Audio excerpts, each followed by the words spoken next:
ಬಂಗಾರದಲ್ಲಿ ಖರೀದಿ ಹೇಗೆ ಮಾಡ್ಬೋದು 2025ರಲ್ಲಿ? ಈಗ ಬಂಗಾರ ಮತ್ತೆ ಸ್ಟಾಕು, ಮ್ಯೂಚುವಲ್ ಫಂಡ್ ಇದನ್ನು ನಮ್ಮ ಪೋರ್ಟ್ಫೋಲಿಯೋದಲ್ಲಿ ಯಾವ ರೀತಿ ಇಟ್ಕೊಳ್ಬಹುದು ಅಂತ ಒಂದು. ಇನ್ನೊಂದು ಏನಂದ್ರೆ, ಇತ್ತೀಚೆಗೆ ಬಹಳ ಜನಪ್ರಿಯ ಆಗ್ತಾ ಇರುವಂತಹ ಈ ಕ್ರಿಪ್ಟೋ ಕರೆನ್ಸಿಗಳಿದಾವಲ್ಲ, ಈಗ ಬಿಟ್ಕಾಯಿನ್ ಇರ್ಬೋದು, ಅದರಲ್ಲಿ ತುಂಬಾ ರಿಟರ್ನ್ ಬರುತ್ತೆ. ಎಸ್ಪೆಷಲಿ ಟ್ರಂಪ್ ಬಂದ ಮೇಲೆ ಇನ್ನೂ ಜಾಸ್ತಿ ಆಗುತ್ತೆ ಅನ್ನುವಂಥ ಒಂದು ಭಾವನೆ ಕೂಡ ಇದೆ.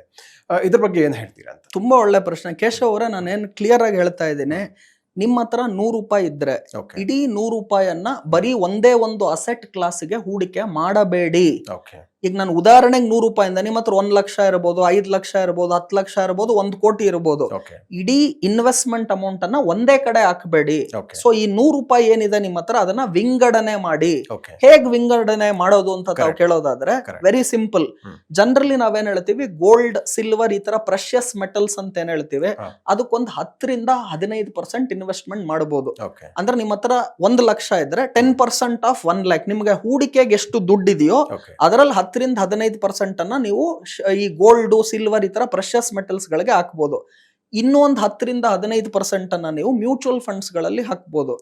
ಬ್ಯಾಂಕ್ ಡೆಪಾಸಿಟ್ ಈ ತರ ಮಾಡೋದ್ರಿಂದ ನಿಮಗೆ ಲಿಕ್ವಿಡಿಟಿ ಇರುತ್ತೆ, ದುಡ್ಡು ಯಾವಾಗ ಬೇಕೋ ತಗೋಬಹುದು. ಅದಕ್ಕೆ ಇನ್ನೊಂದು 10-15% ಅನ್ನ ಇನ್ವೆಸ್ಟ್ಮೆಂಟ್ ಮಾಡಬಹುದು. ರಿಯಲ್ ಎಸ್ಟೇಟ್ಗೆ ಒಂದು 30-40% ಅದು ಲ್ಯಾಂಡ್ ಆಗಿರ್ಬೋದು, ಬಿಲ್ಡಿಂಗ್ ಆಗಿರ್ಬೋದು ಮಾಡಬಹುದು. ಅದೇ ತರ ಇನ್ನೊಂದು 20-30% ಅನ್ನ ಶೇರ್ಸ್ ಹಾಕಬಹುದು.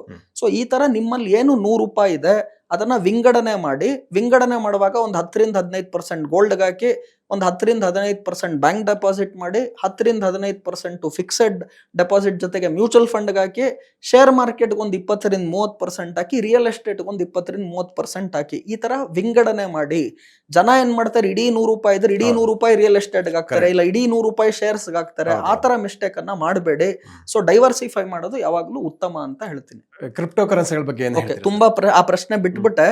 ಯಾಕೆ ಅಂದ್ರೆ ನಾನು ಇವತ್ತಲ್ಲ, ಮುಂಚೆಯಿಂದನೂ ಕೂಡ, ಈಗ್ಲೂ ಕೂಡ, ಮುಂದಕ್ಕೂ ಕೂಡ ಏನ್ ಹೇಳ್ತೀನಿ, ಈಗ ಅನೇಕ ಜನ ಹೇಳ್ತಾರೆ ಇಲಾನ್ ಮಸ್ಕ್ ಇವತ್ತು ವಿಶ್ವದ ನಂಬರ್ 1 ಶ್ರೀಮಂತ. ಅವರನ್ನ ನೀವು 2ನೇ ಶ್ರೀಮಂತ ಯಾರು ಇವತ್ತು ವಿಶ್ವಕ್ಕೆ ಅಂದ್ರೆ ಜೆಫ್ ಬಿಜಾಸ್, ಅಮೆಜಾನ್ ಕಂಪನಿ. ಅವ್ರು ಕಂಪೇರ್ ಮಾಡಿದ್ರೆ ಇಲಾನ್ ಮಸ್ಕಿನ ಆಸ್ತಿ ಜೆಫ್ ಬಿಜಾಸ್ಗೂ 2 ಪಟ್ಟಿದೆ. ಜೆಫ್ ಬಿಜಾಸ್ ಹತ್ತರ $240 ಬಿಲಿಯನ್ ಆಸ್ತಿಯ ಒಡೆಯ, $240 ಬಿಲಿಯನ್. ಆದ್ರೆ ಇಲಾನ್ ಮಸ್ಕ್ ಎಷ್ಟು ಅಂದ್ರೆ ಹತ್ತರ 450-500 ಕೋಟಿ, $500 ಬಿಲಿಯನ್. ಅಂದ್ರೆ ಸೆಕೆಂಡ್ ಬೆಸ್ಟ್ ಯಾರು ಅಮೆಜಾನ್ ಇದಾರೆ, ಅವರ ಡಬಲ್ ಆಸ್ತಿಯನ್ನು ಇಲಾನ್ ಮಸ್ಕ್ ಮಾಡಿಬಿಟ್ಟಿದ್ದಾರೆ. ಆಮೇಲೆ ಅವರಲ್ಲಿ ಅಷ್ಟೊಂದು ಜಾಸ್ತಿ ಆಗ ಕಾರಣನೂ ಕೂಡ ಅವರಲ್ಲಿರುವ ಕ್ರಿಪ್ಟೋ ಕರೆನ್ಸಿ ಇನ್ವೆಸ್ಟ್ಮೆಂಟ್ಗಳು. ಹಾಗೂ ಇವತ್ತು ಬಿಟ್ ಕಾಯಿನ್ $1 ಲಕ್ಷ ಕೂಡ ದಾಟೋಗಿದೆ. ಸೊ ಜನಕ್ಕೆಲ್ಲ ಏನಾಗ್ಬಿಟ್ಟಿದೆ, ಓ ನಾವಿವತ್ತು ಬಿಟ್ ಕಾಯಿನ್, ಕ್ರಿಪ್ಟೋ ಕರೆನ್ಸಿಗಳಲ್ಲಿ ಹೂಡಿಕೆ ಮಾಡಿದ್ರೆ ನಾವು ಇಲಾನ್ ಮಸ್ಕ್ ಆಗ್ತೀವಿ ಅಂತ. ಆದ್ರೆ ನೀವು 2 ಅಂಶಗಳನ್ನ ಇಲ್ಲಿ ತಿಳ್ಕೋಬೇಕು. ಇಲಾನ್ ಮಸ್ಕ್ ಈ ಕ್ರಿಪ್ಟೋ ಕರೆನ್ಸಿಗಳಲ್ಲಿ ಹೂಡಿಕೆ ಇವತ್ತು ಮಾಡ್ತಾ ಇಲ್ಲ. ಅವರು ಮಾಡಿದ್ದು 20 ವರ್ಷದ ಹಿಂದೆ ಮಾಡುವಾಗ ಒಂದು ಬಿಟ್ ಕಾಯಿನ್ $1 ಅವೈಲಬಲ್ ಇತ್ತು. ಇವತ್ತು ಒಂದು ಬಿಟ್ ಕಾಯಿನ್ $1 ಲಕ್ಷ ಹೋಗಿದೆ. ಅಂದ್ರೆ ₹1 ಅವ್ರು ಹಾಕಿದ್ರೆ ಇವತ್ತು $1 ಲಕ್ಷ ಆಗಿದೆ. ₹1 $1 ಲಕ್ಷ ಆಗಿದೆ. ಇವತ್ತು ನಾನು 1 ಲಕ್ಷಕ್ಕೆ ತಗೊಂಡ್ರೆ ಅದು 1 ಲಕ್ಷ ಪಟ್ಟು ಹೋಗ್ಬೇಕು ಅಂದ್ರೆ 1 ಲಕ್ಷಕ್ಕೆ 5 0 ಹಾಕಬೇಕು. 10 ಲಕ್ಷ, 1 ಕೋಟಿ, 10 ಕೋಟಿ, 100 ಕೋಟಿ, 1000 ಕೋಟಿ. ನನ್ನ ಪ್ರಶ್ನೆ, ಇವತ್ ನಾನು 1 ಲಕ್ಷಕ್ಕೆ ತಗೊಂಡ್ರೆ ಅದು 1000 ಕೋಟಿ ಆಗಬೇಕು ಬಿಟ್ ಕಾಯಿನ್ ಅಂದ್ರೆ ಆ ಸ್ಪೀಡ್ ಅಲ್ಲಿ ಹೋಗುತ್ತಾ ಅನ್ನೋದು ಪ್ರಶ್ನೆ. ಈಗ ಆಲ್ರೆಡಿ ಅದು ದೊಡ್ಡದಾಗಿದೆ. ನೀವು 20 ವರ್ಷದ ಹಿಂದೆ ಹಾಕಿದ್ದಿದ್ರೆ ಒಳ್ಳೇದಾಗಿರೋದು. 2ನೇದು, ಇಲಾನ್ ಮಸ್ಕ್ ಅವ್ರದ್ದು ಇರೋ ಎಲ್ಲಾ ದುಡ್ಡನ್ನು ಅವರು ಕ್ರಿಪ್ಟೋ ಕರೆನ್ಸಿಗೆ ಹಾಕ್ಲಿಲ್ಲ. ಅವ್ರ ಹತ್ರ 100 ರೂಪಾಯಿ ಇದ್ರೆ ಒಂದು $5 ಕ್ರಿಪ್ಟೋ ಕರೆನ್ಸಿಗೆ ಹಾಕಿದ್ರು. ಅದು ಹೋದ್ರು $5, ಇನ್ $95 ಬೇರೆ ಬೇರೆ ಎಲ್ಲೆಲ್ಲ ಹಾಕಿದ್ರು ಅಲ್ಲಿ ದುಡ್ಡು ಬರೋದು. ಇದೊಂಚೂರು ಲಾಟ್ರಿ ಇದ್ದಂಗೆ. ಹೋದ್ರೆ ಪರವಾಗಿಲ್ಲ, $5 ಹೋಗುತ್ತೆ, ಬಂದರೆ ನನಗೆ ದುಡ್ಡಾಯ್ತು ಅಂತ. ನಮ್ ಜನ ಏನ್ ಮಾಡ್ತಾರೆ, ಅವ್ರ ಹತ್ರ 100 ರೂಪಾಯಿ ಇದ್ರೆ ಇಡೀ 100 ರೂಪಾಯಿ ಕ್ರಿಪ್ಟೋ ಕರೆನ್ಸಿಗೆ ಹಾಕ್ತಾರೆ. ಸಾಲ ತಗೊಂಡು ಹಾಕಿದ್ರು. ಅದನ್ನ ನಾನ್ ನೆಕ್ಸ್ಟ್ ಹೇಳ್ತಾ ಇದ್ದೆ, ಅವರಲ್ಲಿರೋ ದುಡ್ಡು ಬಿಟ್ಟು ಸಾಲ ಮಾಡ್ಬಿಟ್ಟು ದುಡ್ಡನ್ನ ಹಾಕ್ತಾರೆ. ನಾನ್ ಇಲಾನ್ ಮಸ್ಕ್ ಹಾಕ್ತೀನಿ ಅಂತ ಹಾಕ್ತಾರೆ. ಇಲಾನ್ ಮಸ್ಕ್ ಖಂಡಿತವಾಗ್ಲೂ ಆಗಲ್ಲ. ಅವ್ರು ಖಂಡಿತ ಬಡವರಾಗೇನೆ ಇರ್ತಾರೆ. ಸೊ ಹಾಗಾಗಿ ಎಸ್ಪೆಷಲಿ ನೀವು ಕ್ರಿಪ್ಟೋ ಕರೆನ್ಸಿ ಹೂಡಿಕೆಗಳನ್ನ ಮಾಡಬೇಕು ಅಂತಿರೋರು, ಇದು ರಿಸ್ಕಿ ಅಸೆಟ್, ಲಾಟ್ರಿ ಇದ್ದಂಗೆ ಅಂತ ಹೇಳಿದೆ. ನಿಮ್ಮಲ್ಲಿ 100 ರೂಪಾಯಿ ಇದ್ರೆ ಮ್ಯಾಕ್ಸಿಮಮ್ $5 ಕ್ರಿಪ್ಟೋ ಕರೆನ್ಸಿಗೆ ಹಾಕ್ಬೋದು. ಹೋದ್ರು ಅಲ್ಲಿ $5 ಅಂತ ಹಾಕ್ಬೋದು. ಇರೋ 100 ರೂಪಾಯಿ ಇಡೀ 100 ರೂಪಾಯಿ ಕ್ರಿಪ್ಟೋ ಕರೆನ್ಸಿಗೆ ಹಾಕಿ ಸಾಲ ಮಾಡಿ ನಾನು ಬಡ್ಡಿ ಕಟ್ಕೊಂಡು ಕ್ರಿಪ್ಟೋ ಕರೆನ್ಸಿಗೆ ಹಾಕಿದ್ರೆ ಇವ್ರಿಗೆ ಖಂಡಿತವಾಗ್ಲೂ ಏನು ಉಳಿಯೋದಿಲ್ಲ, ನಷ್ಟ ಆಗ್ತಾರೆ. ಆಮೇಲೆ ಮಾರ್ಕೆಟ್ ಅಂದ್ರೆ ಗ್ಯಾಂಬ್ಲಿಂಗು, ಹಿಂಗಾಯ್ತು ಹಂಗಾಯ್ತು ಅಂತ ಎಲ್ಲರಿಗೂ ದೂಷಿಸ್ತಾರೆ. ಮಿಸ್ಟೇಕ್ ಅವರಲ್ಲೇ ಇದೆ. ಅದೇ ಕಾರಣದಿಂದಾಗಿ ಇಂಥ ಕಾರ್ಯಕ್ರಮ ನೋಡಿಕೊಂಡು ನೀವ್ ಯಾವಾಗ ನಾಲೆಡ್ಜ್ ಅನ್ನ ಪಡೀತೀರಾ, ನಿಮ್ ಫ್ರೆಂಡ್ಸ್ ಗಳಿಗೆ ಯಾವಾಗ ಇಂಥ ವಿಡಿಯೋಗಳು ಒಳ್ಳೆ ಮಾಹಿತಿಗಳನ್ನು ಶೇರ್ ಮಾಡ್ತೀರಾ, ಅವಾಗ ಖಂಡಿತವಾಗ್ಲೂ ನಾವು ಏನು ಫಿನಾನ್ಷಿಯಲ್ ಲಿಟ್ರಸಿಯನ್ನ ಸಾಮಾನ್ಯ ಜನರಿಗೂ ತಲುಪಬೇಕು ಅನ್ನುವ ಉದ್ದೇಶದಿಂದ ಇಂಥ ಕಾರ್ಯಕ್ರಮಗಳನ್ನು ಮಾಡ್ತಿದ್ದೀವಿ, ಅದಕ್ಕೆ ಖಂಡಿತ ಸಾರ್ಥಕತೆ ಬರುತ್ತೆ ಅಂತ ಹೇಳ್ತೀನಿ. ರುದ್ರಮೂರ್ತಿ ಅವರೇ, ಈಗ ನಮ್ಮ ಕನ್ನಡಾದ್ಯಂತ ನಿಮ್ಮ ಪರಿಚಯ ಇದೆ ಎಲ್ರು ಕೂಡ. ಆದರೆ ಮತ್ತೊಂದು ಕುತೂಹಲ ಅದೇ ಸಂದರ್ಭ ಇರುತ್ತೆ. ರುದ್ರಮೂರ್ತಿ ಅವರಂದ್ರೆ ಎಲ್ಲಿಯವರು, ಅವರು ಹೇಗೆ CA ಆಗಿದ್ದವರು ಶೇರ್ ಮಾರ್ಕೆಟ್ಗೆ ಹೇಗೆ ಎಂಟ್ರಿ ಆದರು ಮತ್ತು ಟ್ರೈನರ್ ಆದರು, ಇಷ್ಟೊಂದು ಜನ ಜಾಗೃತಿ ಮೂಡಿಸ್ಲಿಕ್ಕೆ ಅವ್ರಿಗೆ ಹೇಗೆ ಸಾಧ್ಯ ಆಯಿತು, ಅವರ ಜರ್ನಿ ಹೇಗಿತ್ತು ಈ ಕಳೆದ ಒಂದು 20 ವರ್ಷಗಳ ಅವಧಿಯಲ್ಲಿ, ಮತ್ತು ಅದಕ್ಕಿಂತ ಹಿಂದಿನ ಅವರ ಒಂದು ಬ್ಯಾಕ್ಗ್ರೌಂಡ್ ಹೇಗಿತ್ತು ಅನ್ನೋದು ಕುತೂಹಲ ನಿಮ್ಮನ್ನ ಕೇಳೋಣ ಅಂತ. ಆಯ್ತು. ಮೊದಲನೇದಾಗಿ 2003ನೇ ಇಸ್ವಿಯಲ್ಲಿ ನಾನು ಶೇರ್ ಮಾರ್ಕೆಟ್ಗೆ ಬಂದೆ. 2003, 2004, ಇವಾಗ ನಾವು ಆಲ್ರೆಡಿ 2024 ದಾಟ್ತಾ ಇದ್ದೇವೆ. ನಾನು ಶುರು ಮಾಡಿದಾಗ 2023 ಈ IPO ಮಾರ್ಕೆಟ್ ಬಗ್ಗೆ ಎಲ್ಲ ನಾನು ಸ್ಟಡಿ ಮಾಡ್ತಾ ಇದ್ದೆ. ಅದಕ್ಕೆ ಮುಂಚೆನೂ ಕೂಡ 2001 ಆ ಟೈಮಲ್ಲೂ ಕೂಡ ಒಂದು ಬೇಸಿಕ್ ನಾಲೆಜ್ ಶೇರ್ ಮಾರ್ಕೆಟ್ ಅಲ್ಲಿ ಇತ್ತು. ಆದ್ರೆ ನಾನು ಫುಲ್ ಟೈಮ್ ಆಗಿ ಬರೋದಕ್ಕೆ ಹತ್ತತ್ರ 2010 ಆಯಿತು. 2001, 2002, 2003 ಬರೀ ಸ್ಟಡಿ ಮಾಡಿ ಒಂದು ಬೇಸಿಕ್ ಲೆವೆಲ್ ಅಲ್ಲಿ ಅಷ್ಟೇ ನನಗೆ ನಾಲೆಜ್ ಇತ್ತು. 2003 ಅಲ್ಲಿ ನಾನು ಯಾಕೆ ಇನ್ವೆಸ್ಟ್ ಮಾಡಬಾರ್ದು ಅಂದ್ಬಿಟ್ಟು ಅವಾಗ ಶೇರ್ ಮಾರ್ಕೆಟ್ ಅಲ್ಲಿ ಹೂಡಿಕೆ ಮಾಡೋದಕ್ಕೆ ಶುರು ಮಾಡಿದೆ. ಆಮೇಲೆ ನನ್ನಲ್ಲಿ ಇದ್ದಿದ್ದು ಒಂದೇ ಕನ್ಸೇನು ಅಂದ್ರೆ, ನಾನ್ ಬಂದಿದ್ದಂತಹ ಫ್ಯಾಮಿಲಿ ಬ್ಯಾಕ್ ಗ್ರೌಂಡ್ ಅಲ್ಲಿ ನಮ್ ತಂದೆ ಆಗಿರ್ಬೋದು, ತಾಯಿ ಆಗಿರ್ಬೋದು, ಎಜುಕೇಶನ್ ನನಗೆ ತುಂಬಾ ಚೆನ್ನಾಗಿ ಕೊಟ್ರು. ಆದ್ರೆ ನನಗೆಲ್ಲೂ ಕೂಡ ನಾನು ಹೈಯರ್ ಮಿಡಲ್ ಕ್ಲಾಸ್ ಅಥವಾ ಹೈ ಕ್ಲಾಸ್ ದುಡ್ಡು ನೋಡಿ ಬೆಳೆದಿರೋ ಫ್ಯಾಮಿಲಿ ನಂದಲ್ಲ. ನಿಮ್ಮ ಮನೇಲಿ ಯಾರಾದ್ರೂ ಸ್ಟಾಕ್ ಇನ್ವೆಸ್ಟ್ಮೆಂಟ್ ಮಾಡಿದಾರಾ? ಇಲ್ಲ, ನನ್ನ ಫ್ಯಾಮಿಲಿಯಲ್ಲಿ ಇವತ್ತಿಗೂ ಕೂಡ, ಮುಂಚೆನೂ ಕೂಡ ಯಾರು ಕೂಡ ಶೇರ್ ಮಾರ್ಕೆಟ್ ಅಂದ್ರೆ ಬೇಡ ಅಂತಾರೆ. ಅದು ಎಸ್ಪೆಷಲಿ ಕರ್ನಾಟಕದಲ್ಲಿ ಇವತ್ತು ಈಗೀಗ ಬರ್ತಿದೆ. 2001, 2002 ಅಲ್ಲೆಲ್ಲ ಗುಜರಾತ್ ಅಥವಾ ಮುಂಬೈ ಎರಡೇ ಸ್ಟೇಟ್ ಅವ್ರು ಮಾತ್ರ ಶೇರ್ ಮಾರ್ಕೆಟ್. ನೀವು ಶೇರ್ ಮಾರ್ಕೆಟ್ ಅಂದ್ರೆ ಆ ಟೈಮಲ್ಲೆಲ್ಲ ಹೇಗೆ ಅಂದ್ರೆ, ನೀವು ಮದುವೆ ಆಗ್ಬೇಕಂದ್ರೆ ಯಾರು ಹೆಣ್ಣು ಕೊಡಲ್ಲ, ನೀವು ಶೇರ್ ಮಾರ್ಕೆಟ್ ಅಲ್ಲಿ ಇದೀರಾ ಅಂದ್ರೆ. ಈಗ್ಲೂ ಕೊಡಲ್ಲ, ಅದು ಬೇರೆ ಪ್ರಶ್ನೆ. ಸೊ ಆ ಟೈಮಲ್ಲಿ ಯಾರು ಕೂಡ ಇದನ್ನ ಎಂಕರೇಜ್ ಮಾಡ್ತಿರ್ಲಿಲ್ಲ. ನಾನು CA ಮಾಡಿದ ಉದ್ದೇಶನೂ ಕೂಡ, ನಾನು CA ಮಾಡಿದ್ರೆ ತುಂಬಾ ದುಡ್ಡು ಮಾಡಬಹುದು. ಆಮೇಲೆ ನನಗೆ CA ಅಂದ್ರೂ ಏನ್ ಗೊತ್ತಿರ್ಲಿಲ್ಲ. ನಮ್ ತಾಯಿ ಹೇಳಿದ್ರು, ನೀನ್ ಯಾಕೆ CA ಮಾಡಬಾರ್ದು ಅಂದ್ರು. ನಾನು ನಮ್ಮ ಅಮ್ಮನಿಗೆ ಹೇಳಿದೆ, ಏನಮ್ಮ CA ಅಂದ್ರೆ ಅಂತ. ಅದು ಕಾಮರ್ಸ್ ಮ್ಯಾನೇಜ್ಮೆಂಟ್ ಅಲ್ಲಿ ನಂಬರ್ 1 ಕೋರ್ಸು, ನೀನ್ ಅದ್ ಮಾಡಿದ್ರು ತುಂಬಾ ದುಡ್ಡು ಮಾಡ್ತೀಯ, CA ಮಾಡು ಅಂದ್ರು. ಬೇಸಿಕಲಿ ಬೆಂಗಳೂರಲ್ಲಿ ಹುಟ್ಟಿದ್ದು? ಹೌದು, ನಾನು ಬೆಂಗಳೂರಲ್ಲೇ ಹುಟ್ಟಿದ್ದು, ಕರ್ನಾಟಕದವನು, ನನ್ನ ಮಾತೃಭಾಷೆ ಕನ್ನಡ. ಇವತ್ತು ಅನೇಕ ಇಂಗ್ಲಿಷ್ ಚಾನೆಲ್ಗಳಲ್ಲಿ ET ನಾವು CNBC ಇಲ್ಲೆಲ್ಲ ಮಾತಾಡಿ ಇಂಟರ್ವ್ಯೂ ಕೊಟ್ಟರು ಕೂಡ, ಇವತ್ತು ಬೆಂಗಳೂರಿನಿಂದ ಕರ್ನಾಟಕದಿಂದ ಇವತ್ತು ಅಂತಾರಾಷ್ಟ್ರೀಯ ಮಾರುಕಟ್ಟೆವರೆಗೂ ನಾನು ಮಾತಾಡ್ತೀನಿ ಅಂದ್ರು ಕೂಡ ನನಗೆ ಕನ್ನಡದ ಭಾಷೆ ಮೇಲೆ ಅಷ್ಟೊಂದು ಹೆಮ್ಮೆ ಇದೆ. ಆದ್ರೆ ಅನೇಕ ಜನ ನನ್ನ ಹತ್ರ ಮಾತಾಡುವಾಗ ನಾನೇ ಕೇಳ್ತೀನಿ, ನಿಮ್ಗೆ ಕನ್ನಡ ಬರುತ್ತಾ ಅಂತೀನಿ. ಹೂ ಅಂತಾರೆ. ಅಂದಿದ ತಕ್ಷಣ ನಾನು ಇಂಗ್ಲಿಷ್ ಮಾತಾಡಲ್ಲ, ಕನ್ನಡದಲ್ಲೇ ಮಾತಾಡ್ತೀನಿ. ಇಂಗ್ಲಿಷ್ ಮಾತಾಡೋದಕ್ ನನಗ್ ಕಷ್ಟ, ಕನ್ನಡ ಮಾತಾಡೋದಕ್ ಮಾತೃಭಾಷೆ ಅಲ್ವಾ, ಈಸಿಯಾಗಿ ಮಾತಾಡ್ತೀನಿ. ಸೊ ನಾನ್ ಕನ್ನಡದವನು, ಬೆಂಗಳೂರಿನಲ್ಲಿ ಹುಟ್ಟಿದೆ. ಸ್ಕೂಲಿಂಗ್ ಎಲ್ಲ ನಾನು ಶೇಷಾದ್ರಿಪುರಂ ಕಾಲೇಜಲ್ಲಿ ಮಾಡಿದೆ, PUC ಮಾಡಿದೆ, ಡಿಗ್ರಿ ಮಾಡಿದೆ. PUC ಜೊತೆಗೇನೆ ನಾನು CA ತಗೊಂಡೆ. ಸೊ ಡಿಗ್ರಿ ಮಾಡೋ ಅಷ್ಟೊತ್ತಿಗೆ CA ಆಲ್ರೆಡಿ ಫೈನಲ್ ಇಯರ್ ಬಂದೆ. ಆಮೇಲೆ ಮಾಸ್ಟರ್ ಡಿಗ್ರಿ 5 ಮಾಡಿದೆ, MCOM, MBA, MFM, MPhil, PGDBA. So ನನಗೆ ಅವಾಗ ಆಸೆ ಇದ್ದಿದ್ದೇನು ಅಂದ್ರೆ, ಅಂಬೇಡ್ಕರ್ ಅವರು 50 ಡಿಗ್ರಿಗಳನ್ನು ಮಾಡಿದ್ರು, ಅವ್ರು ಅಷ್ಟೊಂದು ಓದಿರೋರು ಅಂತ ನಾನು ಕೇಳ್ಪಟ್ಟೆ. ನಾನ್ ಅಂಬೇಡ್ಕರ್ ಅನ್ನು ಬೀಟ್ ಮಾಡಬೇಕು ಅಂತ ಅಷ್ಟೊಂದು ಓದ್ತಾ ಇದ್ದೆ. ಡಿಗ್ರಿಗಳು at a time 2 degree, 3 degree, master degree at a time. ಒಂದ್ ರೆಗ್ಯುಲರ್ ಕಾಲೇಜು, ಒಂದ್ ಕರೆಸ್ಪಾಂಡೆನ್ಸ್, ಈ ತರ ಮಾಡ್ಕೊಂಡ್ ಬಂದೆ.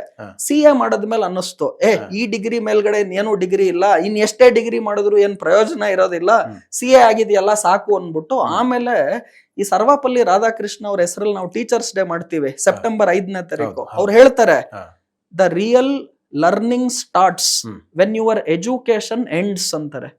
ಯಾವತ್ತು ನಿಮ್ಮ ಎಜುಕೇಶನ್ ಎಂಡ್ ಆಗುತ್ತೋ, ಈ ಕಾಲೇಜ್ ಓದೋದು, ಡಿಗ್ರಿ ಓದೋದು, CA ಓದೋದು, ಇದು ಯಾವತ್ತು ಮುಗಿಯುತ್ತೋ ಅವತ್ತಿಂದಾನೆ ನಿಮ್ಮ ರಿಯಲ್ ಕಲಿಕೆ, ಲರ್ನಿಂಗ್ ಸ್ಟಾರ್ಟ್ ಆಗುತ್ತೆ ಅಂದ್ರು.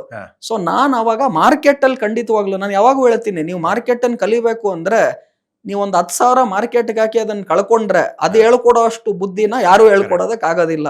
ಸೊ ಪ್ರಾಕ್ಟಿಕಲ್ ಲರ್ನಿಂಗ್ ಇವತ್ತು ತುಂಬಾ ಇಂಪಾರ್ಟೆಂಟ್ ಆಗತ್ತೆ.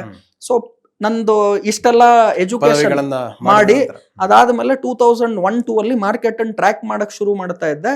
ಆಮೇಲೆ 2002-3 ಇಂದ ಇನ್ವೆಸ್ಟ್ಮೆಂಟ್ಸ್ ಗಳನ್ನು ಕೂಡ ಶುರು ಮಾಡಿದೆ. ಅಲ್ಲಿಂದ ನನ್ನ ಜರ್ನಿ ಸ್ಟಾರ್ಟ್ ಆಯ್ತು. ನನ್ನ ಹತ್ರ ಇದ್ದಿದ್ದು ಬರೀ 10,000 ರೂಪಾಯಿ ಸೇವಿಂಗ್ಸ್. ಅದು ಏನು, ನಾನು ಅವಾಗ ನಾನು PUC ಇರುವಾಗ್ಲೇನೆ PUC ಮಕ್ಕಳಿಗೆ ಪಾಠ ಹೇಳ್ಕೊಡ್ತಾ ಇದ್ದೆ. ಈ ಮಾತು ಇಷ್ಟೊಂದು ಬರೋದಕ್ಕೆ ಕಾರಣ ಏನು ಅಂದ್ರೆ, ಟೀಚಿಂಗ್ ಬ್ಯಾಕ್ ಗ್ರೌಂಡ್ ಇತ್ತು. ಆದ್ರೆ ಕೆಲವರು ಬರೀ ಟೀಚರ್ಸ್ ಇರ್ತಾರೆ. ಇವತ್ತು ಶೇರ್ ಮಾರ್ಕೆಟ್ ಟೀಚ್ ಮಾಡೋರು ತುಂಬಾ ಜನ ಇದ್ದಾರೆ, ವೆರಿ ಗುಡ್ ಟೀಚರ್ಸ್ ಇದ್ದಾರೆ. ಅವ್ರಿಗೆ ಪ್ರಾಕ್ಟಿಕಲ್ ನಾಲೆಜ್ ಇಲ್ಲ. ಶೇರ್ ಮಾರ್ಕೆಟ್ ಅಲ್ಲಿ ಅವ್ರ ಇನ್ವೆಸ್ಟ್ಮೆಂಟ್ ಇಲ್ಲ, ಅವ್ರದ್ದು ಟ್ರೇಡಿಂಗ್ ಇಲ್ಲ, ದುಡ್ಡಿಲ್ಲ, ಆದ್ರೆ ಶೇರ್ ಮಾರ್ಕೆಟ್ ಟೀಚ್ ಮಾಡ್ತಿರ್ತಾರೆ. ಇದು ಹೇಗೆ ಅಂದ್ರೆ, ನಾನೊಂದು ಅಡಿಗೆ ಬುಕ್ ಓದ್ಬಿಟ್ಟು ಅಡಿಗೆ ಮಾಡೋದು ಹೇಗೆ ಅಂತ ನಾನು ಟೀಚ್ ಮಾಡ್ತೀನಿ, ಆದ್ರೆ ಮನೇಲಿ ನಾನು ಅಡಿಗೆ ಮಾಡಲ್ಲ. ಅಂದ್ರೆ ಅಡಿಗೆ ಬುಕ್ ಓದಿ ಅಡಿಗೆ ಟೀಚಿಂಗ್ ಮಾಡೋದು ಬೇರೆ. ನಮ್ ತಾಯಿಗ್ ನೀವು ಅಡಿಗೆ ಟೀಚ್ ಮಾಡಿ ಅಂದ್ರೆ ಅವ್ರು ಬುಕ್ ಓದೋದೇ ಬೇಡ, ದಿನ ಮಾಡಿ ಮಾಡಿ ಮಾಡಿ ಅಡಿಗೆಯನ್ನ ಅವರಲ್ಲಿ ಇರುವಂತಹ ಪರಿಣತಿ ಏನಿದೆ ಅದರಲ್ಲಿ ಅವ್ರು ಟೀಚ್ ಮಾಡೋದು ಬೇರೆ. ಇವತ್ತು ಶೇರ್ ಮಾರ್ಕೆಟ್ ಅನ್ನ ಸುದೀರ್ಘವಾಗಿ 2001 2002 ಇಂದ ಶುರು ಮಾಡಿ 2003 ಇಂದ ಜಾಸ್ತಿ ಆಕ್ಟಿವ್ ಆಗಿ ಲಾಸ್ಟ್ 20 ರಿಂದ 23 ವರ್ಷ ಇದು ಬಿಟ್ಟು ಬೇರೆ ಏನು ನೋಡಿಲ್ಲ ನಾನು. ಓಕೆ ಸರ್, ಈಗ ಆ ಟೈಮಲ್ಲಿ ಹೇಗಿತ್ತು? ಈಗ ಆನ್ಲೈನ್ ಇಷ್ಟೊಂದು ಆಪ್ಗಳು ಬರ್ತಾ ಇರ್ಲಿಲ್ಲ, ಸೊ ಆಫ್ಲೈನ್ ಇತ್ತ, ಹೇಗೆ ಸಿಚುವೇಶನ್ ಯಾವ ತರ? ಖಂಡಿತ ನೋಡಿ, 2001 ಇಂದ ನಾನು ತಗೊಳ್ತು ಅಂದ್ರು ಕೂಡ ಮಾರ್ಕೆಟ್ ಅವಾಗ ತಾನೇ ಈ ಡಿರೈವೇಟಿವ್ ಮಾರ್ಕೆಟ್ ಅನ್ನ ಶುರು ಆಗಿತ್ತು. ಇವತ್ತು ಏನಾಗ್ತಿದೆ ಅಂದ್ರೆ ಈ ಫ್ಯೂಚರ್ಸ್ ಆಪ್ಷನ್ಸ್ ಅಲ್ಲಿ 90% ವಾಲ್ಯೂಮ್ಸ್ ಇವತ್ತು ಅಲ್ಲೇ ನಡೀತಾ ಇರೋದು. ಅಂದ್ರೆ 100% ವಾಲ್ಯೂಮ್ಸ್ ಗಳಲ್ಲಿ 90% ವಾಲ್ಯೂಮ್ ಇವತ್ತು ಎಲ್ಲಿ ನಡೆಯುತ್ತೆ ಅಂದ್ರೆ ಬರೀ ಆಪ್ಷನ್ ಮಾರ್ಕೆಟ್. ಆ ಕಾಲದಲ್ಲಿ ಆಪ್ಷನ್ಸ್ ಫ್ಯೂಚರ್ಸ್ ಏನು ಆಪ್ಷನ್ನೇ ಇರ್ಲಿಲ್ಲ ಆ ಟೈಮಲ್ಲಿ ಅಂತ ಹೇಳ್ಬೇಕು. ಸೊ ಅವಾಗಿನ್ನ ಅವಾಗ ಟ್ರೇಡಿಂಗ್ ಜಾಸ್ತಿ ಇರ್ಲಿಲ್ಲ, ಲಾಂಗ್ ಟರ್ಮ್ ಇನ್ವೆಸ್ಟ್ಮೆಂಟ್ಸ್ ಗಳು ಜಾಸ್ತಿ ಇತ್ತು. ನೀವ್ ಹೇಳ್ದಂಗೆ ಈಗಿರುವಷ್ಟು ಆಪ್ಗಳು, ಈ ಡಿಸ್ಕೌಂಟ್ ಬ್ರೋಕರ್ಸ್ ಗಳು ಇವರೆಲ್ಲ ಇರ್ಲಿಲ್ಲ.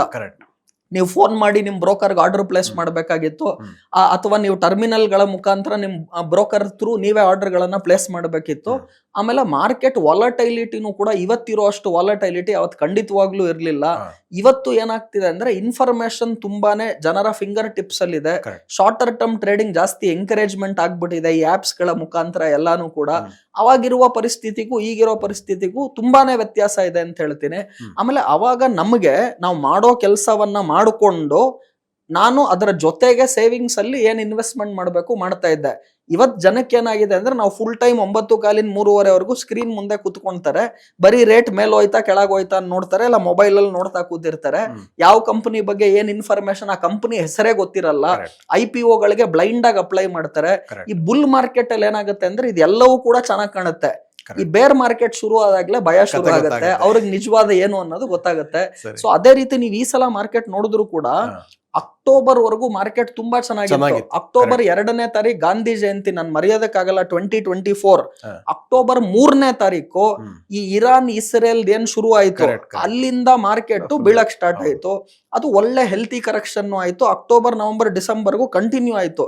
ಸೊ ನನ್ನ ಪ್ರಕಾರ ಬಜೆಟ್ ಬರೋವರೆಗೂ ಕೂಡ ಫೆಬ್ರವರಿ ತಿಂಗಳಲ್ಲೂ ಕೂಡ ಮಾರ್ಕೆಟ್ ದಿಢೀರ್ ಏರಿಕೆಯನ್ನ 2025 ನಾವು ಕಾಣದೇ ಇರಬಹುದು ಅನ್ನೋದನ್ನು ಕೂಡ ಹೇಳ್ತಿದ್ದೀನಿ. ಈಗ ತಾನೇ ಫೆಡ್ ಡಿಸಿಷನ್ ಕೂಡ ಬಂತು, 25 ಬೇಸಿಸ್ ಪಾಯಿಂಟ್ ರೇಟ್ ಕಟ್ ಅನ್ನು ಕೂಡ ಅವ್ರು ಮಾಡಿದ್ರು. ಆದ್ರೆ 2025ಕ್ಕೆ 4 ರೇಟ್ ಕಟ್ ಆಗ್ಬೋದು ಅಂತ ನಿರೀಕ್ಷೆ ಇತ್ತು 2025ಗೆ. ಬಟ್ ಅವ್ರು ಇವಾಗ ಹೇಳಿದ್ದು, ನಿನ್ನೆ ಪೋವೆಲ್ ಹೇಳ್ತಾರೆ ನಾವು ಬರೀ 4 ರೇಟ್ ಕಟ್ ಮಾಡೋದಿಲ್ಲ 2025ಕ್ಕೆ, ಬರೀ 2 ರೇಟ್ ಕಟ್ ಮಾಡ್ತೀವಿ ಅಂತ ಹೇಳಿದ್ದಾರೆ. ಇದು ನೆಗೆಟಿವ್ ನ್ಯೂಸ್ ಆಯ್ತು. ಹಾಗೂ ಇನ್ಫ್ಲೇಷನ್, ಹಣದುಬ್ಬರ 2.1% ಬರುತ್ತೆ ಅಂತ ನಿರೀಕ್ಷೆ ಇತ್ತು ಅಮೆರಿಕಾಲೆ, 2.5% ಬಂತು. ಸೊ ಇನ್ಫ್ಲೇಷನ್ ನಿರೀಕ್ಷೆ ಮಟ್ಟಕ್ಕೂ ಜಾಸ್ತಿ ಬಂತು. ಹಾಗೂ ಏನು ಬಡ್ಡಿ ದರಗಳ ಕಡಿತ 4 ಬಾರಿ ಆಗುತ್ತೆ 2025ರಲ್ಲಿ ಅಂತ ಏನ್ ನಿರೀಕ್ಷೆ ಇತ್ತು, ಅದು ಬರೀ 2 ಬಾರಿ ಆಗುತ್ತೆ ಅಂತ ಹೇಳಿದ್ರು. ಹಾಗಾಗಿ ಅದು ಒಂದೇ ಇನ್ಫಾರ್ಮೇಶನ್ ಇಂದ ಮಾರ್ಕೆಟ್ ಬೀಳೋದನ್ನು ಕೂಡ ನಾವು ನೋಡ್ತಾ ಇದ್ದೀವಿ.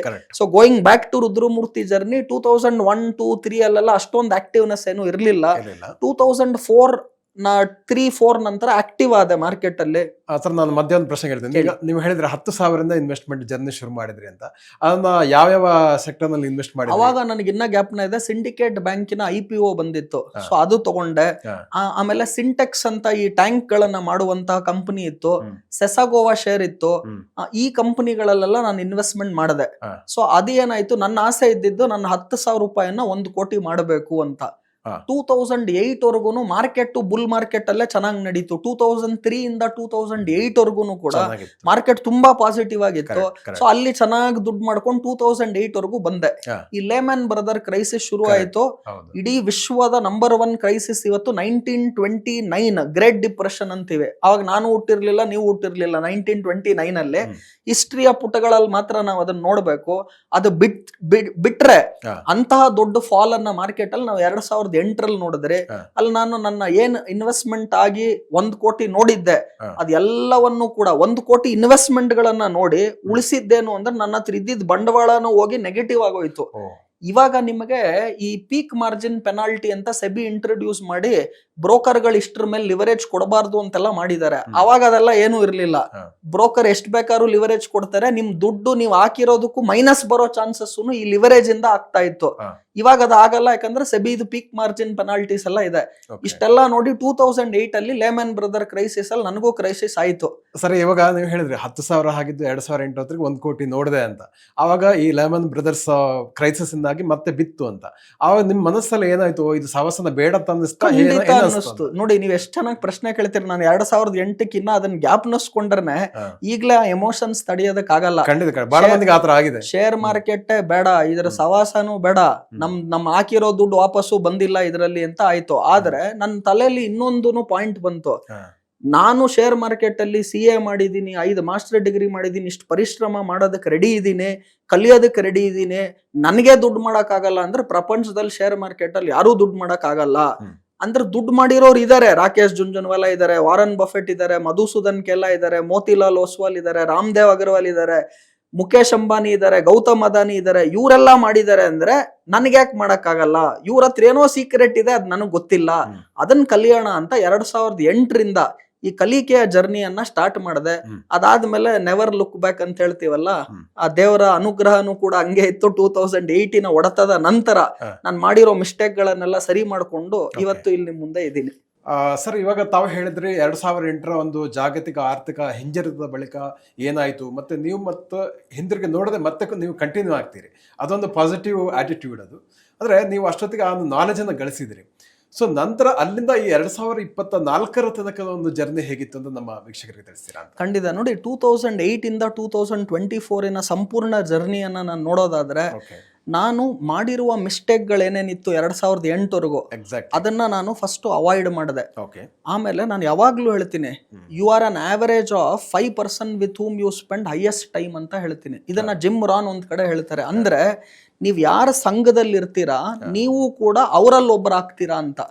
ಈಗ ನೀವು ಮುಖೇಶ್ ಅಂಬಾನಿ, ನಾರಾಯಣ್ ಮೂರ್ತಿ, ಗೌತಮ್ ಅದಾನಿ, ಆಮೇಲೆ ನರೇಂದ್ರ ಮೋದಿ, ರುದ್ರಮೂರ್ತಿ, ಈ ತರ ಸಂಘದಲ್ಲಿ ನೀವು ಇದೀರಾ ಅಂದ್ರೆ ನೀವು ಅವರ ಆವರೇಜ್ ಆಗ್ಬಿಡ್ತೀರಾ. ಸೊ ನಿಮ್ಮ group of people around you, ನಿಮ್ಮ ಎನ್ವಿರಾನ್ಮೆಂಟ್ ಅಂತ ನಾನು ಕರಿತೀನಿ ಇದನ್ನ, ಅದು ತುಂಬಾ ಇಂಪಾರ್ಟೆಂಟ್. ನನಗೆ 2008 ನಂತರ ನನ್ನಲ್ಲಿ ಇದ್ದಂತಹ ಎನ್ವಿರಾನ್ಮೆಂಟ್ ಏನಿದೆ ಅದು ತುಂಬಾ ಚೆನ್ನಾಗಿತ್ತು, ಪಾಸಿಟಿವ್ ಆಗಿತ್ತು. ನನಗೆ TVN ರಾವ್ ಅಂತ ಗುರುಗಳಿದ್ರು, ಪ್ರೇಮ್ ಸುಂದರ್ ಅಯ್ಯಂಗಾರ್ ಅಂತ ಗುರುಗಳಿದ್ರು, ಸುಂದರ್ ಅಯ್ಯರ್ ಅಂತ ಇನ್ನೊಬ್ರು ಗುರುಗಳು ಬಾಂಬೆ ಅವರು. ಸೊ ಇವ್ರನ್ನೆಲ್ಲ ನಾನು ಇವತ್ತು ಕೂಡ ಜೀವನದಲ್ಲಿ ಮರೆಯೋದಕ್ಕಾಗಲ್ಲ. ಇಂತಹ ಸಂಘ ನಿಮ್ಗೆ ಯಾವಾಗ ಸಿಕ್ತು, ಅವಾಗ ಏನಾಯ್ತು ಅಂದ್ರೆ ನಾನು ಅವ್ರು ಏನೇನ್ ಮಾಡಿದ್ದಾರೆ ಅವ್ರ ಜೀವನದಲ್ಲಿ, ಅವ್ರು ಹೇಗ್ ಸಾಧನೆ ಮಾಡಿದ್ರು, ಶೇರ್ ಮಾರ್ಕೆಟ್ ಅಲ್ಲಿ ಅವ್ರು ಹೇಗ್ ಗ್ರೋ ಆದ್ರು, ದುಡ್ಡು ಹೇಗ್ ಗಳಿಸಿದ್ರು ಅವರು ಹಣವನ್ನ, ಇದನ್ನೆಲ್ಲ ತಿಳ್ಕೊಂಡು ಆಮೇಲೆ ನನಗೂ ಕೂಡ ರಾಕೇಶ್ ಜುಂಜುನ್ವಾಲಾ, ಆಮೇಲೆ ಅವ್ರ ಗುರುಗಳು ನಾನು ಹೇಳಿದೆ ರಾಧಾಕಿಶನ್ ದಮಾನಿ ಒಂದೇ ಒಂದು ದಿವಸಕ್ಕೆ 40,000 ಕೋಟಿ ಒನ್ ಡೇಗ್ ಮಾಡಿದ್ರು ಅಂತ. ಅವ್ರನ್ನೂ ಕೂಡ ಒಂದು ಬಾರಿ ಮೀಟ್ ಆಗುವಂತಹ ನನಗೆ ಬಾಂಬೆಲಿ ಇದ್ದಾಗ ಒಂದು ಅವಕಾಶ ಸಿಕ್ತು, ಅವ್ರನ್ನೂ ಮೀಟ್ ಮಾಡಿದೆ. ಸೊ ಇಂಥದ್ದು ಎಲ್ಲ ಕೂಡ ನನ್ನ ಲೈಫ್ ಮೇಲೆ ತುಂಬಾ ಪರಿಣಾಮ ಬೀಳ್ತು. ಪರಿಶ್ರಮ ಅನ್ನೋದು ಯಾವಾಗ್ಲೂ ಇತ್ತು, ಆಮೇಲೆ ಹೈಲಿ ಫೋಕಸ್ ಇತ್ತು. ನಾನು ದುಡ್ಡನ್ನ ಮಾಡ್ಲೇಬೇಕು, ಆದ್ರೆ ಒಳ್ಳೆ ಮಾರ್ಗದಲ್ಲಿ ಮಾಡಬೇಕು, ಕರೆಕ್ಟ್ ಆಗಿ ಮಾಡಬೇಕು. ಇವತ್ತಿಗೂ ಕೂಡ ನನ್ನ ಕ್ರೆಡಿಬಿಲಿಟಿಯನ್ನ ನಾನು ಲೂಸ್ ಮಾಡಿಕೊಂಡು ಯಾವುದೋ ಒಂದು ಕಡೆ ನನಗೆ ದುಡ್ಡು ಬರುತ್ತೆ ಅಂದ್ರೆ ನಾನು ಕ್ರೆಡಿಬಿಲಿಟಿಯನ್ನೇ ತಗೊಳ್ತೀನಿ ಹೊರತು ದುಡ್ಡಿಗೆ ಹೋಗಲ್ಲ. ಕ್ರೆಡಿಬಿಲಿಟಿ ಅಂದ್ರೆ ನಮ್ಮ ಕ್ಯಾರೆಕ್ಟರು ಮತ್ತೆ ನಮ್ಮಲ್ಲಿರುವಂತಹ ಮೌಲ್ಯಗಳು, ಅದು ತುಂಬಾ ಇಂಪಾರ್ಟೆಂಟ್ ಆಗುತ್ತೆ. ಸೊ ಅದನ್ನ ಕಳ್ಕೊಂಡು ದುಡ್ಡು ಮಾಡೋದು ನನಗೆ ಬೇಕಾಗಿಲ್ಲ. ಆದ್ರೆ ಹೈಯೆಸ್ಟ್ ದುಡ್ಡನ್ನು ಮಾಡಬೇಕು ಅನ್ನುವ ಆಸೆ ಸ್ಟಾರ್ಟಿಂಗ್ ಇಂದ ಇತ್ತು ನನಗೆ. ಸೊ 2008 to 2024 ಅಲ್ಲಿ ನನಗೆ ಬಂದಂತಹ ವ್ಯಕ್ತಿಗಳು ಅರೌಂಡ್ ಮೀ ಇಂಪಾರ್ಟೆಂಟ್ ಆಯ್ತು. ನನ್ನ ಎಜುಕೇಶನ್ ಆಲ್ರೆಡಿ ಒಂದಷ್ಟು ಇದ್ದಿದ್ದು ಇಂಪಾರ್ಟೆಂಟ್ ಆಯ್ತು. ಆಮೇಲೆ ಇನ್ವೆಸ್ಟ್ಮೆಂಟ್ ಗಳನ್ನ ನಾನು ಗ್ಯಾಮ್ಲಿಂಗ್ ಅನ್ನ ಬಿಟ್ಟು ಶೇರ್ ಮಾರ್ಕೆಟ್ ಅಲ್ಲಿ ಟ್ರೇಡಿಂಗ್ ಮತ್ತೆ ಇನ್ವೆಸ್ಟ್ಮೆಂಟ್ ಅನ್ನ ಮಾಡ್ತಾ ಇದ್ದೆ ಹೊರತು ಗ್ಯಾಮ್ಲಿಂಗ್ ಅನ್ನ ನಿಲ್ಲಿಸಿದೆ. ಆಮೇಲೆ ಸಾವುಕಾರ ದಿಢೀರ್ ಅಂತ ಆಗಕ್ಕಾಗಲ್ಲ, ಹಂತ ಹಂತವಾಗಿ ಆಗ್ಬೇಕು, ಅದಕ್ಕೆ ಟೈಮ್ ಕೊಡಬೇಕು ಅಂತ ಅರ್ಥ ಆಯ್ತು. ಅದಾದ ನಂತರ ನಾನು ವಚನ ಇನ್ವೆಸ್ಟ್ಮೆಂಟ್ಸ್ ಅಂತ ನಾನು NSE BSE direct membership company ಇರುವಂತಹ ಸಂಸ್ಥೆಯನ್ನ ಸ್ಟಾರ್ಟ್ ಮಾಡಿದೆ. ಸೊ ಅಲ್ಲಿಂದ ಜರ್ನಿ ಶುರು ಆಯಿತು. ಆಮೇಲೆ ಪ್ಯಾಸಿವ್ ಇನ್ಕಮ್ ಕ್ರಿಯೇಟ್ ಮಾಡಬೇಕು ಅಂದ್ಬಿಟ್ಟು ಕೆಲವೊಂದು ನಾನು ಕಮರ್ಷಿಯಲ್ ಪ್ರಾಪರ್ಟೀಸ್ಗಳು ತಗೊಂಡು ರೆಂಟಿಗೆ ಮಾಡಿದೆ. ಲಾಂಗ್ ಟರ್ಮ್ ಇನ್ವೆಸ್ಟ್ಮೆಂಟ್ ಅಲ್ಲಿಂದ ಬಂದಿರೋ ದುಡ್ಡನ್ನೇ ನಾನು ಎಲ್ಲ ತೆಗೆದ್ಬಿಟ್ಟು, ನನಗಿನ್ನ ಜ್ಞಾಪನ ಇದೆ, ಶಿಲ್ಪಾ ಮೆಡಿಕೇರ್ ಅಂತ ಶೇರು 50 ರೂಪಾಯಿಗೆ ತಗೊಳ್ತಾ ಇದ್ದೆ ನಾನು. ಅದು ದಿನ ಏನ್ ಪ್ರಾಫಿಟ್ ಮಾಡ್ತಾ ಇದ್ದೆ, ಅದರಲ್ಲಿ 5 ಶೇರು 10 ಶೇರು 20 ಶೇರು ಬರೀ ಶಿಲ್ಪಾ ಮೆಡಿಕೇರ್ ತಗೊಳ್ತಾ ಇದ್ದೆ.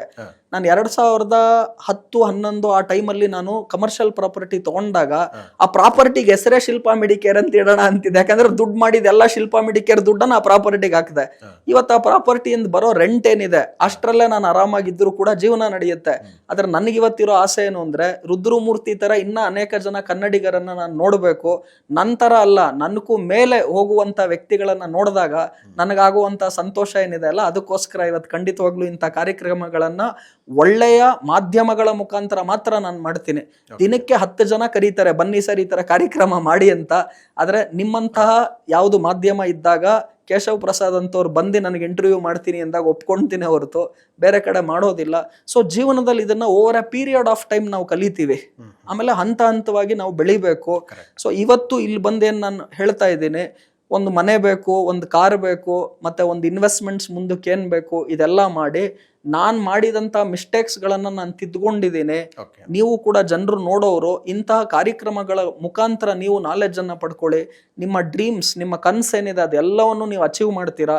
ಅದಕ್ಕೆ 3 ಬೇಕು ಅಂತ ನಾನು ಹೇಳ್ತೀನಿ. ನೀವು ಏನೇ ಜೀವನದಲ್ಲಿ ಸಕ್ಸಸ್ ಕಾಣಬೇಕು ಅಂದ್ರೆ 3 ಇಂಪಾರ್ಟೆಂಟ್ ಥಿಂಗ್ಸ್ ಆರ್ ದೇರ್. ಮೊದಲನೇದಾಗಿ ಮೆಹನತ್, ಕಷ್ಟ ಬೀಳಬೇಕು.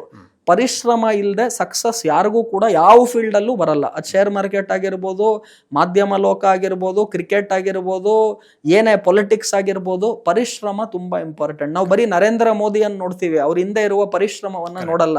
ಮುಖೇಶ್ ಅಂಬಾನಿ ನೋಡ್ತೀರಾ, ಅವ್ರ ಹಿಂದೆ ಇರೋ ಪರಿಶ್ರಮವನ್ನ ನೋಡಲ್ಲ. ಸಚಿನ್ ತೆಂಡೂಲ್ಕರ್, ವಿರಾಟ್ ಕೊಹ್ಲಿ ನೋಡ್ತೀರಾ, ಅವ್ರ ಹಿಂದೆ ಇರೋ ಪರಿಶ್ರಮವನ್ನ ನೋಡಲ್ಲ. Every one wants success, no one wants the pain behind success. So people don't become successful. ಅವ್ರಿಗೆ ಬರೀ ಸಕ್ಸಸ್ ಬೇಕು, ಅದ್ರ ಹಿಂದೆ ಇರೋ ಪರಿಶ್ರಮ ಬೇಡ. ಅದು ತಗೊಂಡ್ಲಿಲ್ಲ ಅಂದ್ರೆ ಸಕ್ಸಸ್ ಬರೋದಿಲ್ಲ. ಸೊ ಹಾಗಾಗಿ ನಂಬರ್ 1 ಮೆಹನತ್, ಕಷ್ಟ ಬೀಳ್ಬೇಕು, ಪರಿಶ್ರಮ ಹಾಕಬೇಕು. 2ನೇದಾಗಿ ಹಾರ್ಡ್ ವರ್ಕ್, ಮೆಹನತ್ತಿನ ಜೊತೆ ನಾನು ಯಾವಾಗ್ಲೂ ಹೇಳ್ತೀನಿ ಒಳ್ಳೆ ಕರ್ಮ ಮಾಡಬೇಕು. ಸೊ ಒಳ್ಳೆ ಕರ್ಮ ಅನ್ನೋದು ನಿಮಗ್ ಬಿಟ್ಟಿದ್ದು. ಯಾವಾಗ ನಾವು ಒಳ್ಳೆ ಕರ್ಮ ಮಾಡ್ತೀವೋ ಅದು ಪಾಸಿಟಿವ್ ಬ್ಯಾಲೆನ್ಸ್ ನಿಮ್ಮ ಬ್ಯಾಂಕ್ ಅಕೌಂಟಲ್ಲಿ ಜಾಸ್ತಿ ಆಗ್ತಾ ಇರುತ್ತೆ. ಒಳ್ಳೆ ಕರ್ಮ ಮಾಡೋದು ಅಂದ್ರೆ ಒಳ್ಳೆ ಕೆಲಸ ಮಾಡೋದಷ್ಟೇ. ಇದು 2ನೇದಾಗಿ ಬೇಕೇ ಬೇಕು. 3ನೇದಾಗಿ ಗಾಡ್ಸ್ ಗ್ರೇಸ್, ಭಗವಂತನ ಕೃಪೆ, ಲಕ್ಕು, ಹಣೆ ಬರ, ನೀವೇನ ಕೇಳ್ಕೋಬಹುದು. ಸೊ ಇದು ಕೂಡ ಬೇಕಾಗುತ್ತೆ. ಸೊ ಯಾರು ಒಳ್ಳೆ ಕರ್ಮ ಮಾಡ್ತಾರೆ, ಪರಿಶ್ರಮ ಬಿದ್ದು ಕೆಲಸ ಮಾಡ್ತಾರೆ, ಜೊತೆಗೆ ದೇವರ ಕೃಪೆ ಅವ್ರ ಬಳಿ ಇರುತ್ತೆ. ಈ ಒಳ್ಳೆ ಕರ್ಮ ಮಾಡಿದ್ರೆ ಗಾಡ್ ಗ್ರೇಸ್ ಬಂದೇ ಬರುತ್ತೆ. ಗಾಡ್ ಗ್ರೇಸ್ ಅಂದ್ರೆ 5 ಅವರ್ ಪೂಜೆ ಮಾಡೋದಲ್ಲ, ಒಳ್ಳೆ ಕೆಲಸ ಮಾಡಿದ್ರೆ ಗಾಡ್ ಗ್ರೇಸ್ ಬರುತ್ತೆ. ಈ 3 ಇದ್ದಾಗ ಸಕ್ಸಸ್ ಬರುತ್ತೆ ಅನ್ನೋದನ್ನ ಹೇಳ್ತೀನಿ. ನಾನು ಈ 3 ಮಾಡ್ಕೊಂಡ್ ಬಂದಿದ್ದೀನಿ. ಇನ್ನ ಜಾಸ್ತಿ ಮಾಡ್ಬೇಕು, ಮುಂದಿನ ದಿನಗಳಲ್ಲಿ ಇನ್ನ ಎತ್ತರಕ್ಕೆ ಬೆಳಿಬೇಕು ಅನ್ನುವ ಆಸೆ ಇದೆ. ನನ್ನ ಸುತ್ತಮುತ್ತಲಿರೋರು ಕೂಡ ಬೆಳಿಬೇಕು ಅನ್ನುವ ಆಸೆ ಇದೆ. ಇವತ್ತು ನಾನು ಕಾರ್ ತಗೊಂಡೆ, ಬೆನ್ಸ್ ಕಾರು, ನಾನು ಮನೆ ತಗೊಂಡೆ, ನಾನು ದುಡ್ಡು ಮಾಡಿದೆ ಅನ್ನೋದಕ್ಕೂ ಮುಖ್ಯವಾಗಿ ನನ್ನ ಸುತ್ತಮುತ್ತಲಿರೋರು, ನನ್ನ ಫಾಲೋಯರ್ಸು ನನಗೂ ಜಾಸ್ತಿ ದುಡ್ಡು ಮಾಡಬೇಕು ಅನ್ನುವ ಆಸೆ ನನಗೆ ಖಂಡಿತವಾಗ್ಲೂ ಇದೆ. ಅದನ್ನು ಇನ್ನು ಬರುವ ದಿವಸಗಳಲ್ಲಿ ನೋಡ್ತೀನಿ. ಅವಾಗ ನನಗೆ ಇನ್ನೂ ಖುಷಿ ಆಗುತ್ತೆ ಇವತ್ತು.